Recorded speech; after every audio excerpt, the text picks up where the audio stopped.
या ठिकाणी असणारं या प्रशासनाच्या दबावाखाली त्या ठिकाणी महाराष्ट्र टॉम्बिंग ऑपरेशन चालू आहे आणि त्या टॉम्बिंग ऑपरेशनच्या माध्यमातून माझ्या समाज बांधवाचं त्या ठिकाणी आयुष्य उद्ध्वस्त करण्याचं काम या ठिकाणी या सरकारच्या माध्यमातून आणि या प्रशासनाच्या माध्यमातून या ठिकाणी चालू आहे।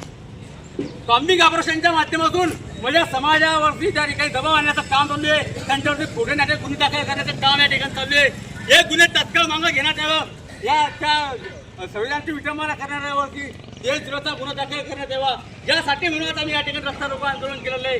आणि आमच्या समाजाची त्या ठिकाणी होणारी जे अजूनपणा चालू आहे त्या ठिकाणी आमच्या समाज बांधवांवरती अन्याय अत्याचार त्या ठिकाणी चालू आहे, हे कुठेतरी थांबलं पाहिजे। म्हणून या ठिकाणी आम्ही आज रस्ता रोको आंदोलन आमच्या या ठिकाणी चालू आहे।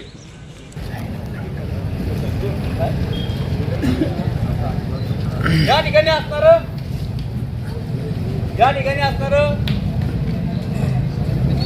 परभणी येथे जे प्रकार घडलेला आहे तो अतिशय निंदनीय, या घटनेचा निषेध करण्यासाठी आम्ही आज थांबलेलो आहे। परंतु या माध्यमातून आम्ही सांगू इच्छितो की त्या ठिकाणी जो प्रकार चालू आहे टॉम्बिंग ऑपरेशनच्या माध्यमातून आमच्या समाज बांधवाचं समाजाचं नुकसान त्या ठिकाणी करण्याचा प्रयत्न चालू आहे। माझ्या माता भगिनींच्या त्या ठिकाणी तुझे पूर्णचं काम चालू आहे, हे तात्काळ या ठिकाणी थांबवण्यात यावं। त्यांच्यावरती खोटे नाटक गुन्हे दाखल करण्यात येत आहे, ते खोटे नाटक गुन्हे हे पाठीमागे या ठिकाणी घेण्यात यावे आणि तो जातीवादी भाडकाऊ तो दवाखान्यामध्ये आणि म्हणजे समाजाचे लोक ज्यांनी समाजाचे ते संविधानाचे रक्षण करा आणि ते रस्ते उतरू करले त्याला या जेलमध्ये टाकण्याचं या ठिकाणी काम चालू आहे, हे तात्काळ या ठिकाणी थांबवण्यात यावं। नसता या महाराष्ट्रामध्ये उद्रेक झाल्याशिवाय राहणार नाही। आम्ही फक्त प्रकाश आंबेडकर यांच्या साहेबांची आदेशाची वाट बघत आहे। आम्हाला जर का